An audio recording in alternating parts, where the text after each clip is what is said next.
Hi friends, आप सभी कैसे हैं। उम्मीद करती हूँ आप लोग बहुत अच्छे होंगे और अपनी पढ़ाई अच्छे से कर रहे होंगे। दोस्तों, हम पढ़ रहे थे पुनीत राय की वस्तुनिष्ठ हिंदी, जिसके अंतर्गत दोस्तों हमने रस संप्रदाय को देख लिया था। आज हम देखेंगे अलंकार संप्रदाय को। चलिए, और आप सभी का आपके अपने चैनल रिद्धिका हिंदी एकेडमी में स्वागत है, वंदन है, अभिनंदन है। दोस्तों आइए चलते हैं, हम अलंकार को पढ़ने का कार्य करते हैं। हम पढ़ रहे हैं अलंकार। आज की ये अलंकार की टॉपिक है। चलिए चलते हैं, जहाँ से प्रश्न बनेगा वहाँ थोड़ा सा विचार करके आगे चलेंगे। अलंकार संप्रदाय का प्रतिष्ठापक आचार्य भामा। भरत मुनि ने कितने अलंकारों का उल्लेख किया है? तो 4। इसको एक ट्रिक के माध्यम से आप समझने का प्रयास कीजिए, जैसे URDY। ठीक है, URDY। U से हो जाएगा उपमा, R से हो जाएगा रूपक, D से हो जाएगा दीपक और Y से हो जाएगा यमक। ऐसे एक ट्रिक बना लीजिए। आगे चलते हैं। भरत मुनि ने उपमा के कितने भेद माने हैं? तो 5। भरत मुनि के से पूछा जाएगा तो 5। पहला, प्रशंसा, निंदा, कल्पिता, सहसी, किंचित दृषि। भरत मुनि ने यमक के कितने भेद माने? तो 10। ये बहुत कम किताबों में मिलेगा, इसे नोट डाउन कर लीजिएगा, हो सकता है पूछा जाए। अब ये 10 कौन कौन है, ध्यान दीजिए।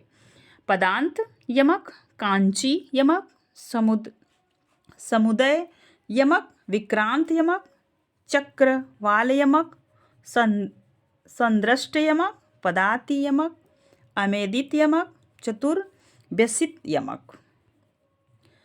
किस आचार्य ने काव्य शोभाकरान धर्मात् पश्यते कहकर काव्य के शोभा काव्य धर्म को अलंकार कहा? तो दंडी अलंकारवादी आचार्य हैं, ध्यान दें।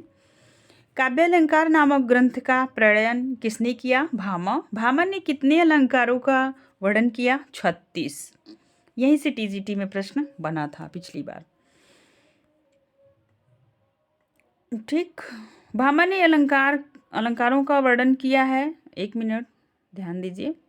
तो हम यहाँ पहुँच गए थे ना, यहाँ पे चलिए, ये आपके 10 हो गए। तो किस आचार्य ने काव्य शोभा करान धर्मा प्रच्छते कहकर काव्य के शोभा काव्य धर्म को अलंकार कहा? तो अलंकार दंडी ने कहा। काव्य अलंकार नामक ग्रंथ का प्रणयन किसने किया? तो भामा ने। भामा ने कितने अलंकार का वर्णन किया? तो 38।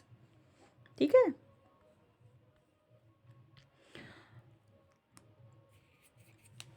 आगे चलें। 2 शब्दालंकार, अनुप्रास यमक। 36 अर्थालंकार। भामा ने अलंकार का मूल किसे माना? वक्रोक्ति को।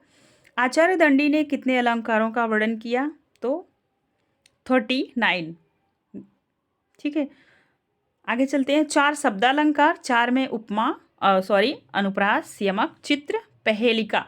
अब आप पहली बार देख रहे होंगे कि पहेलिका और चित्रा भी अलंकार हैं, ध्यान दीजिए। और 35 अर्थालंकार, 35 अर्थालंकार माने हैं और 4 शब्दालंकार। पुनरुक्त, वदभास। अब ये जो है कि ध्यान दीजिए। छेकानुप्रास, लाटानुप्रास, काव्य हेतु, काव्य दृष्टांत, शंकर नामक नवीन अलंकार। नवीन अलंकारों की उद्भावना किस आचार्य ने की? तो उद्भट ने। अलंकारों का सर्वप्रथम 6 वर्गों में वर्गीकरण किस आचार्य ने किया? तो उद्भट। आचार्य उद्भट ने कितने अलंकारों का वर्णन किया? तो 41। वामन ने कितने अलंकारों का विवेचन किया? 32। अव्याजोक्त या नामक नवीन अलंकार की उद्भावना किसने की? वामन। किस आचार्य ने गुण को काव्य का नित्य धर्म और अलंकार को अनित्य धर्म माना? तो ध्यान दें, वामन। आप अपनी डायरी में ये संख्या जरूर नोट कीजिएगा, किस आचार्य ने कितने कितने माने हैं, फिर एक बार आप एग्जाम के समय देख लीजिएगा। वक्रोक्ति को अर्थालंकार में परिणित कर किस आचार्य ने उसे सादृश्य में उत्पन्न होने वाली लक्षणा के रूप में परिभाषित किया? वामन। सादृश्य, लक्षणा, वक्रोक्ति उक्ति किसकी है? वामन की। किस आचार्य ने अर्थालंकार के 4 वर्ग किए हैं? वास्तव। 4 अर्थालंकार के 4 वर्ग कौन कौन से हैं? वास्तव, औपम्य, अतिशय, श्लेष, रुद्रट ने। किस आचार्य ने रसवत आदि अलंकारों का अमान्य ठहराकर भामा के समय से रस और भाव को अलंकार के भीतर स्थान देने की त्रुटिपूर्ण परंपरा का परिशोधन किया, रुद्रट। कुंतक ने कितने अलंकारों का वर्णन किया, 20। किस आचार्य ने अलंकारों के 3 वर्ग किए, ये इंपॉर्टेंट हो जाएगा, बाह्य, अभ्यंतर, उभय। इन्हें क्रमशः शब्दालंकार, अर्थालंकार, उभयालंकार कहा तथा प्रत्येक के 24 भेद का निरूपण, कुल 72 अलंकारों का वर्णन किया। भोज, 72 प्रकार के अलंकार किसने माने, तो भोज ने। किस आचार्य ने प्रबंधालंकार की उद्भावना पर प्रबंध या नाटक को भी अलंकारों में परिणित किया, भोज। उपमा, रूपक, उत्प्रेक्षा आदि को उभयालंकार की कोट में किस आचार्य ने रखा, भोज। सम, सामान्य, विनोक्ति एवं अदत्त गुण, इन 4 नवीन अलंकारों की उद्भावना किसने की, तो मम्मट ने। अनअलंकृत पुनः क्वाप, किस की उक्ति है, तो मम्मट की। अर्थालंकारों के 5 वर्ग, सादृश्य वर्ग, विरोध वर्ग, श्रृंखला वर्ग, न्यायमूलक वर्ग तथा गूढ़ार्थ प्रतीक मूल वर्ग किस आचार्य ने किए, तो रुय्यक। उपमेय प्रकार वैचित्र्य ने कालंकार बीजभूतेति, प्रथम निर्दिष्टा कहकर किस आचार्य ने उपमा को अलंकार का मूल माना, तो रुय्यक। परिणाम, उल्लेख, विकल्प और विचित्र नामक 4 नवीन अलंकारों की उद्भावना किस आचार्य ने की, तो रुय्यक ने। अलंकार रत्नाकर नामक ग्रंथ के रचयिता कौन है, तो शोभाकर मित्र। किस आचार्य ने अपने ग्रंथ काव्यानुशासन पर स्वयं ही विवेक नामक टीका ग्रंथ रचना की, तो हेमचंद्र। किस आचार्य ने अलंकार निरूपण को की ऋजु एवं संक्षिप्त शैली का प्रवर्तन किया, जिसका अनुसरण रीतकाल के अनेक कवियों ने किया। यह प्रश्न इंपॉर्टेंट बन जाता है। तो ये जयदेव हैं। कौन है, जयदेव। एकावली नामक ग्रंथ के रचयिता, तो एकावली नामक ग्रंथ के रचयिता विद्याधर हैं। प्रताप रुद्र यशोभूषण नामक काव्य शास्त्री ग्रंथ की रचना किसने की, तो विद्यानाथ ने। निश्चित तथा अनुकूल 2 नवीन अलंकारों का निरूपण किस आचार्य ने किया, विश्वनाथ ने। कुवलयानंद चित्र मीमांसा वृत्तिवार्तिक नामक काव्य शास्त्री ग्रंथों की रचना किस आचार्य ने की, तो अप्पय दीक्षित। किस आचार्य ने अप्पय दीक्षित के चित्र मीमांसा नामक ग्रंथ को आलोचना कर चित्र मीमांसा खंडन नामक स्वतंत्र पुस्तक की रचना की, तो पंडित जगन्नाथ जी ने। तिरस्कार नामक नवीन अलंकार का निरूपण किस आचार्य ने किया, पंडित जगन्नाथ। किस आचार्य ने सत्याद्वयवसीति नामक नवीन अलंकार की कल्पना की, तो ये भी हैं पंडित जगन्नाथ। अलंकारों का आधार शब्द शक्ति विशेष रूप से लक्षणा को मानकर किस आचार्य ने अलंकार विवेचन की दृष्टि से नई व्यवस्था का उद्भावना किया, पंडित जगन्नाथ। मम्मट के काव्य प्रकाश की प्रदीप टीका के रचयिता है, तो गोविंद ठाकुर। उद्योत नामक काव्य प्रकाश की टीका प्रदीप की टीका के प्रणेता है, तो नागेश। अप्पय दीक्षित के ग्रंथ कुवलयानंद की अलंकार चंद्रिका नामक टीका के रचयिता है वैद्यनाथ मिश्र। पंडित जगन्नाथ के ग्रंथ रस गंगाधर की गुरुमर्म प्रकाश टीका के रचयिता है नागेश। अलंकार कौस्तुभ नामक ग्रंथ के रचयिता हैं विश्वेश्वर पंडित। अलंकार प्रदीप, अलंकार मुक्तावली, ध्यान दें आपसे पूछा जा सकता है अलंकार मुक्तावली के रचनाकार कौन है। और रस चंद्रिका कवींद्र कंठाभरण ग्रंथ के रचयिता, तो विश्वेश्वर पंडित। आधुनिक काल के कुछ ग्रंथ हैं, आधुनिक काल में कुछ ग्रंथ हैं जो अलंकार पे लिखी गई हैं, ध्यान दें। अलंकार मंजूषा लाला भगवान दिन की है। काव्य कल्पद्रुम अलंकार मंजरी, तो ये है सेठ कन्हैयालाल पोद्दार की। अलंकार पीयूष डॉक्टर रमाशंकर शुक्ल रसाल की है। काव्यालोक काव्य दर्पण पंडित रामदहीन मिश्र की। यह पुस्तक बहुत ही महत्वपूर्ण हो जाती है। काव्य विमर्श काव्य में अप्रस्तुत योजना, पूरा नाम है इसका काव्यालोक काव्य दर्पण काव्य विमर्श काव्य में अप्रस्तुत योजना, पंडित रामदहीन मिश्र की रचना है। चलिए आगे चले। किस आचार्य ने अलंकार को वेद का 7वां अंग मानकर उसे वेदार्थ की उपकारक कहा? तो ये कहे हैं राजशेखर ने। काव्य शोभाकरान धर्मान अलंकार प्रचक्षते किस आचार्य की उक्ति है? काफ़ी बार एग्जाम में पूछी हुई है ये, खासकर यूजीसी नेट में। तो दंडी की है। किस आचार्य ने अलंकार कथन का प्रकार विशेष भड़िती भंगी का भेद माना? कुंतक। सालंकारस्य काव्यता किसका कथन है? कुंतक का। काव्य शोभायाम कर्ता धर्मा गुणा तद तीसहेव वस्तलंकारा वस्तत्व अलंकारा। काव्य शोभा के उत्पादक धर्म को गुण कहते हैं और उस उत्पन्न शोभा का उत्कर्ष धर्म अलंकार है। कथन किस आचार्य का है? तो वामन का। किस आचार्य ने अलंकार को काव्य का अनिवार्य तत्व कहकर अलंकार विहीन रचना को उष्णता रहित अग्नि की भांति व्यर्थ माना है? तो जयदेव।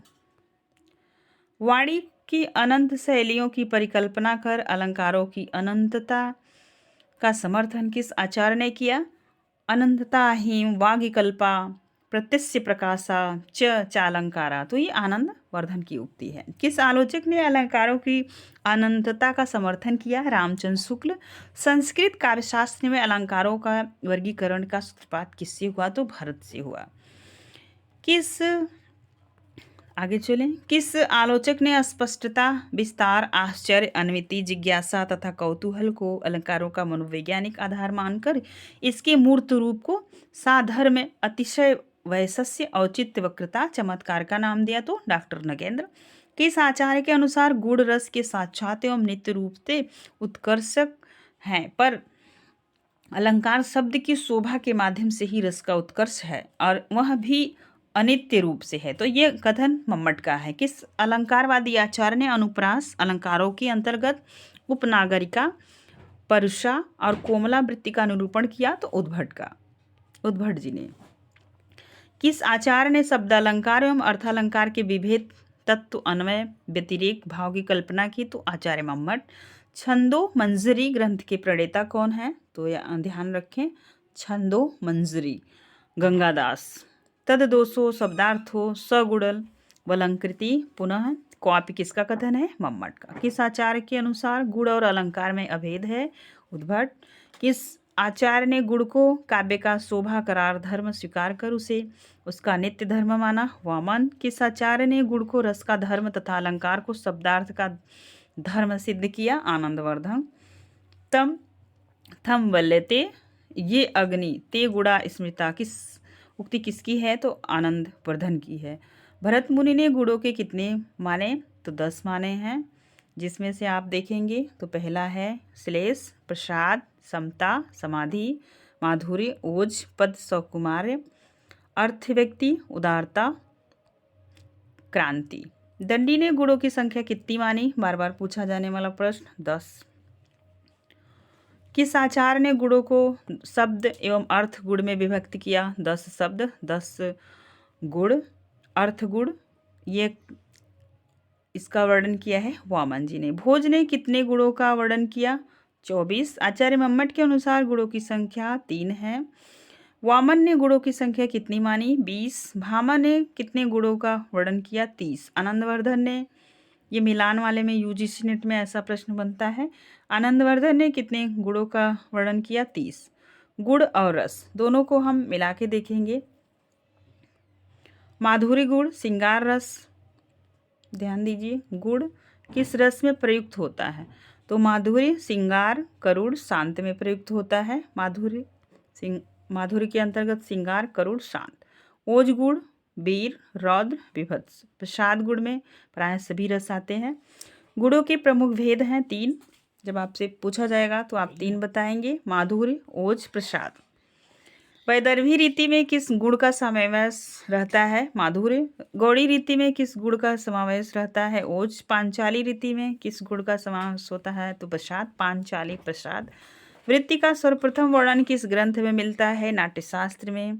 भारतीय काव्यशास्त्र में कितनी काव्यवृत्तियाँ पाई गई हैं? तो 3 काव्यवृत्तियाँ 3 पाई गई हैं। पहला है उपनागरिका, पुरुषा, कोमला। भारतीय काव्यशास्त्र में कितनी नाट्यवृत्तियाँ मानी गई हैं? 4 भारतीय, सात्विक, कैसिक, आर्यभट्टी। वृत्ति और गुण ध्यान दीजिए, कौन सी वृत्ति है, उसमें कौन से गुण हैं? तो उपनागरिका में माधुर्य गुण, पुरुषा में ओज गुण, कोमला में प्रसाद गुण। वृत्ति और रस तीनों वृत्तियां हैं। उपनागरिका में श्रृंगार रस पाया जाएगा, हास्य करुण। पुरुषा में वीर रौद्र भयानक। कोमला में शांत अद्भुत विभत्स।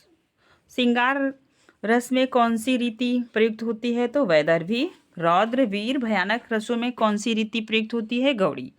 सर्वप्रथम दोष की परिभाषा किस आचार्य ने दिया? वामन। तद दोषो सादुला गुणवलंकृति, यह इनका सूत्र है वामन का। गुण विपर्य यात्मनो दोषा, गुण का विपर्य दोष है, यह परिभाषा किसकी है? वामन की। उद्वेग जनको दोषा, काव्य स्वाद में उद्वेग पैदा करने वाले तत्व को दोष कहते हैं। जैसे आप ज़्यादातर देखेंगे निराला की कविताओं में उद्वेग पाया जाता है। उन्हें समाज में जितनी विडंबना थी, इन सब से क्या था? चिढ़ थी। उन्होंने एक कविता भी लिखी थी, वह तोड़ती पत्थर इलाहाबाद के पथ पर। तो ये क्या था? वो समाज के प्रति संवेदना उनकी थोड़ी सी अलग थी, जिन्हें उस समय के कवियों ने पहचान नहीं पाया। आगे चलते हैं। रसापकर्षा दोषास्ते पुनः पंचधा मतापदे तदंसे वाक्य अर्थे संभवंती रसे रसे अपि। मूला रूप में रस और गौड़ रूप में शब्द अर्थ के अपकर्षण द्वारा काव्य का अपकार वाले तत्व दोष कहलाते हैं। कथन किसका है? तो विश्वनाथ जी का है। आचार्य भरत ने कितने दोष माने? 10 दोष 10 गुण, 4 अलंकार माने हैं भरत जी। आगे चलते हैं। ये 10 कौन कौन से हैं? नोट डाउन कर लीजिएगा। गुढ़ार्थ, अंतरार्थ, अर्थहीन, भिन्नार्थ, एकार्थ, अभिलुप्तार्थ, न्यायोचित, विसंधि, विषम, शब्दच्युत, ये 10 रहे। कौन सा अलंकार गुजरात देश के निवासियों को बहुत प्रिय था जो उन्हीं के नाम पर उस अलंकार का नाम पड़ा? जैसे लाटानुप्रास, तो ये लाट का अर्थ होता है गुजरात। ध्यान दीजिए, ये भी कभी भी आपसे पूछा जा सकता है। गुजरात का प्राचीन नाम लाट है। दंडी ने कितने काव्य दोषों का स्वीकार किया? 10। वामन ने कितने दोषों का वर्णन किया? 20। विश्वनाथ ने 70। काव्य दोषों का सर्वप्रथम निरूपण किस ग्रंथ में मिलता है? तो भरतकृत नाट्यशास्त्र में। काव्य दोष कितने प्रकार के होते हैं? 5 में आपसे मिलान करने के लिए हो सकता है आ जाए। ध्यान दीजिए। पंच दोष है, पदांश दोष है, वाक्य दोष है, अर्थ दोष है, रस दोष है। काव्य दोष मम्मट के अनुसार दोष संख्या, पद दोष 16 है, पदांश दोष 22 है। अब 22 में आप देखें, मम्मट ने पद दोष, पदांश दोष, वाक्य दोष, शब्द दोष के अंतर्गत माना है और 3 दोष शब्द दोष, अर्थ दोष, रस दोष का उल्लेख किया है। अर्थ दोष 23 है, रस दोष 15 है। कुल कितने हैं? 76। नाट्यवृत्ति और रस। नाट्यवृत्तियाँ कौन सा रस रहता है? कभी कभी यहाँ से भी प्रश्न बनता है, ज़्यादातर प्रश्न बने हैं। भारती में करुण अद्भुत, सात्वती में वीर अद्भुत रौद्र। करुण श्रृंगार में अल्प मात्रा होता है। इन दोनों में अल्प होता है मतलब कम होता है, और इसमें ज़्यादा होता है। कैसिकी श्रृंगार हास्य, आर्भटी विभत्स भयानक, रौद्र। नायक नायिका के भेद का सर्वप्रथम निरूपण किस ग्रंथ में मिलता है? तो ये भी कहाँ से मिलता है? नाट्य शास्त्र में। नाट्य शास्त्र भरत मुनि की रचना है। 10 के स्थान पर 3 काव्य गुणों की स्वीकृति सर्वप्रथम किस आचार्य ने दी? तो भामा जी ने दिया। 10 को क्या किए? कम कर दिए, 3 कर दिए। आगे देखिए। वैदर्भी और गौड़ी नामक काव्य रीतियों के प्रदेशाभिधान, प्रदेश के अनुसार नामकरण है। खंडन सर्वप्रथम किस आचार्य ने किया? भामा ने। काव्यदर्श, 10 कुमार चरितम, अवंती सुंदरी कथा नामक ग्रंथ के रचयिता दंडी हैं। ध्यान आप देंगे तो ये काव्यादर्श दंडी, 10 कुमार चरितम दंडी, अवंती सुंदरी कथा, तीनों रचनाएं दंडी की हैं। काव्यालंकार सार संग्रह, भामा विवरण। भामा के ग्रंथ काव्यालंकार की टीका है कुमार शंभु के रचयिता उद्भट।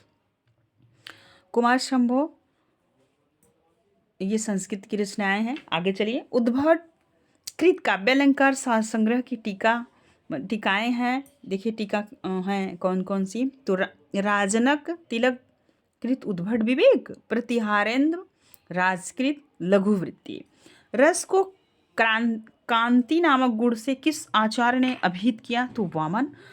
सर्वप्रथम किस आचार्य ने वक्रोक्ति को सादृश्य मूलक लक्षणा मानकर इसे अर्थालंकार में स्थान दिया? वामन। काव्यालंकार सूत्रवृत्ति हिंदी भाष्य के विस्तृत भूमिका किसने लिखी? डॉक्टर नगेंद्र ने। काव्यालंकार सूत्रवृत्ति का हिंदी भाष्य करने किसने किया? तो आचार्य विश्वेश्वर ने। किस आचार्य ने समग्र अलंकारों को उपमा का प्रपंच माना? ये भी महत्वपूर्ण हो जाता है, तो वामन। नायिका के प्रसिद्ध 3 भेद हैं, कौन कौन से? ध्यान दीजिए, स्वकीया, परकीया, सामान्य। अब पूछा जाएगा कि ये तीनों को जो भेद माने हैं किसने माने? तो आप बताइएगा, रुद्रट। प्रयाण नामक नवीन रस को उद्भावना किस आचार्य ने किया? नया रस है, रुद्रट। ध्वन्यालोक का हिंदी भाष्य किसने लिखा? आचार्य विश्वेश्वर ने। ध्वन्यालोक की टीका लोचन की हिंदी व्याख्या किसने की? डॉक्टर रामसागर त्रिपाठी ने। आगे चलते हैं। अभिनव गुप्त की नाट्यशास्त्र पर टीका अभिनव भारती का हिंदी भाष्य किसने लिखा? आचार्य विश्वेश्वर ने। काव्य मीमांसा नामक ग्रंथ के रचयिता राजशेखर। तंत्रालोक नामक ग्रंथ के रचयिता अभिनव गुप्त। आगे धनंजय के ग्रंथ 10 रूपक पर अवलोक नामक टीका किसने लिखा? धनिक ने। कुंतक के ग्रंथ वक्रोक्ति जीवितम का हिंदी भाष्य किसने लिखा? उसकी विस्तृत भूमिका तो क्रमशः आचार्य विश्वेश्वर, डॉक्टर नगेंद्र, दोनों लोगों ने लिखा है। औचित्य विचार चर्चा सुब्रत तिलक, कवि कंठाभरण के रचयिता क्षेमेंद्र। यह बार बार ये रचनाएं पूछी जाती हैं, आप नोट डाउन कीजिए। सुब्रत तिलक, कवि कंठाभरण। आगे चलते हैं। किस काव्य शास्त्रीय ग्रंथ की संस्कृत में 70 से अधिक टीकाएं लिखी गईं? तो मम्मट की काव्य प्रकाश का। मम्मट कृत काव्य प्रकाश की काव्य प्रदीप टीका किसने लिखी? गोविंद ने। साहित्य दर्पण और काव्य प्रकाश दर्पण के रचयिता कौन है? विश्वनाथ। साहित्य दर्पण पर विमला नामक हिंदी टीका किसने लिखी? सालग्राम शास्त्री ने। शाहजहां ने किस आचार्य को पंडित राज की उपाधि दी थी? ये भी महत्वपूर्ण प्रश्न बन जाएगा। जगन्नाथ को ये उपाधि, पंडित राज की उपाधि शाहजहां ने दी थी। अलंकार रत्नाकर नामक ग्रंथ के रचयिता शोभाकार मित्र हैं। भाव प्रकाशन नामक ग्रंथ के रचयिता शारदा तनय। एकावली किसकी रचना है? तो विद्याधर की।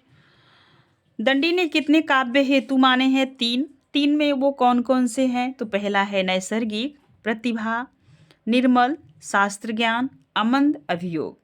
इसका दूसरा नाम अभ्यास है। रुद्रट और कुंदक ने कितने काव्य हेतु माने हैं? तो 3, शक्ति, व्युत्पत्ति, अभ्यास। वामन ने कितने काव्य हेतु माने? 3, लोक, विद्या, प्रकीर्ण।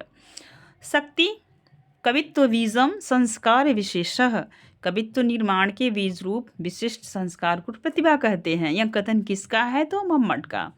सा माने प्रतिभा। सा काव्य घटना अनुकूल शब्दार्थों परिस्थिति, काव्य की रचना के अनुकूल शब्दार्थ को प्रस्तुत कर देने की क्षमता प्रतिभा कहलाती है। प्रतिभा का दूसरा नाम है प्रज्ञा। प्रज्ञा माने बुद्धि। कथन किसका है? तो जगन्नाथ का। आचार्य मम्मट ने कितने दोषों का विवेचन किया? तो 76। काव्य प्रकाश में सर्वप्रथम आत्मा शब्द का प्रयोग वामन के 8वीं शती। रीति की काव्य की आत्मा मानते हुए उन्होंने एक जो है कि अपना सूत्र दिया था, रीति रात्मा काव्यश। रीति और गुण। अब रीति को साथ गुण को देख लें आप एक बार। रीति और गुण। रीति 3 है। पहला वैदर्भी, गौड़ी, पांचाली। अब कौन से गुण किस में पाए जाते हैं? तो वैदर्भी में लगभग सभी गुण पाए जाते हैं और गौड़ी रीति में ओज, जैसे आप देखेंगे प्रसाद की पंक्तियों में है। पांचाली माधुर्य और सौकुमार। लोकोत्तर चमत्कार वैचित्र सिद्ध है। लोकोत्तर चमत्कार उत्पन्न करने वाले काव्य तत्व को वक्रोक्ति कहते हैं। कथन किसका है? कुंतक का। वाग वैदग्ध प्रधाने अपि रस एवात्र जीवितम, वक्रोक्ति से उत्पन्न चमत्कार के मुख्य होने पर भी रस की उसका प्राण होता है। यह कथन किसका है और कहाँ से लिया गया है? तो आप बताएंगे अग्नि पुराण से। न ही रसादृते कश्चित अर्थ प्रवर्ते ते का सिद्धांत प्रतिष्ठित कर किस आचार्य ने रस को काव्य का मौलिक तत्व माना? तो भरत मुनि ने। किस आचार्य ने रीति को मार्ग कहा और उसके 3 भेद किए? तो सुकुमार मार्ग, विचित्र मार्ग एवं मध्यम मार्ग का वर्णन कुंतक ने किया। अब आप देखिए कौन कौन से रसवादी आचार्य हैं और उनके प्रमुख आचार्य। तो चलिए, रसवादी में आप क्या आ जाएंगे? भरत, भोज, भट्टनायक, विश्वनाथ, राजशेखर, केशव मित्र, शारदा, तनय। अलंकारवादी आचार्य हैं भामा, दंडी, उद्भट, प्रतिहारेंद्र, रुद्रट, जयदेव, अप्पय दीक्षित। यहाँ से प्रश्न बनेगा। रीतिवादी वामन हैं, ध्वनिवादी आनंदवर्धक, रुबियक, मम्मट, अभिनवगुप्त, जगन्नाथ। वक्रोक्ति कुंतक का है, औचित्य क्षेमेंद्र का है। किस कवि समय का सर्वप्रथम व्यवस्थित निरूपण किस आचार्य ने किया? तो राजशेखर ने। व्यंग्य से तारतम्यता के आधार पर काव्य के कितने भेद किए जाएं? तो 3। ध्वनि, गुणीभूत, व्यंग्य चित्र।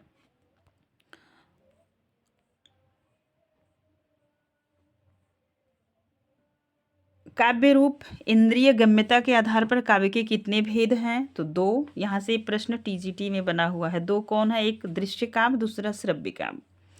दृश्य काव्य रूपक के कितने प्रमुख भेद हैं? 10। नाटक, प्रकरण, भाड़, व्यायोग, समकार, डिम, इहामृग, अर्थ, विधि, प्रसहन। श्रव्य काव्य के कितने भेद हैं? तो 3 हैं। पहला है गद्य, पद्य, चंपू। चंपू काव्य उसे कहते हैं जिसमें गद्य पद्य दोनों पाए जाते हैं। शब्द, अर्थ, शक्ति, वाचिक, वाच्यार्थ, अभिधा, लक्षण, लक्ष्यार्थ, लक्षणा, व्यंजन, व्यज्यार्थ, व्यंजना। यहाँ से प्रश्न बनता है। सात्य केंद्रित अर्थ, मुख्य अर्थ के बाधक व्यापार को क्या कहते हैं? तो अभिधा। जहाँ पे मुख्य अर्थ बाधक होगा उसे अभिधा कहेंगे। यह प्रश्न यूजीसी नेट में पूछा गया था। किस शब्द शक्ति को प्रथमा या अग्रिमा शक्ति के नाम से अभिहित किया जाता है? तो अभिधा को। अभिधा शब्द शक्ति के कितने भेद हैं? 3। रूढ़ि, यौगिक, योगरूढ़।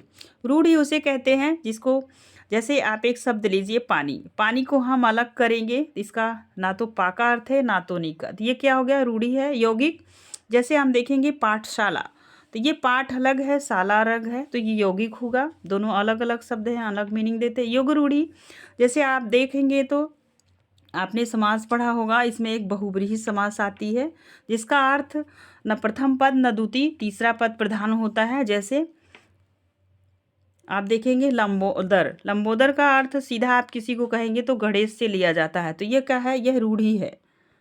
खासकर बहुब्रीहि समास के अंतर्गत यह योग रूढ़ि शब्द आते हैं। उम्मीद है आप समझ गए होंगे। मुख्यार्थ का बोध होने पर रूढ़ि या प्रयोग के कारण यदि उसमें मुख्यार्थ के संबंध में अन्य की प्रतीति हो तो उसे शब्द शक्ति कहते हैं। यह क्या होती है? लक्षणा शब्द शक्ति। अब हम लक्षणा के भेद नेक्स्ट वीडियो में देखेंगे। आज के लिए बस इतना ही। आपने देखा अभिधा के भेद, संप्रदायवादी आचार्य, इन्हें आप अवश्य याद करें। रसवादी के कौन कौन से हैं, अलंकार के कौन से हैं, रीतिवादी कौन है, धन्यवादी, वक्रोक्ति, औचित्य, ये तो दोनों आपको जल्दी लर्न हो जाएंगे। बाकी को आपको ध्यान देने की ज़रूरत है। आगे देखिए, आपने रीति के गुण दोष देख लिए। आगे आप देख लिए इधर प्रमुख किताबें किन किन आलोचकों की थी। आपने देखा रस के बारे में इस वीडियो में। अब नेक्स्ट वीडियो में हम देखेंगे यहाँ से लक्षणा के भेद। चलिए आज के लिए बस इतना ही। तब तक के लिए पढ़ाई करते रहिए, अपना ख्याल रखिए। धन्यवाद।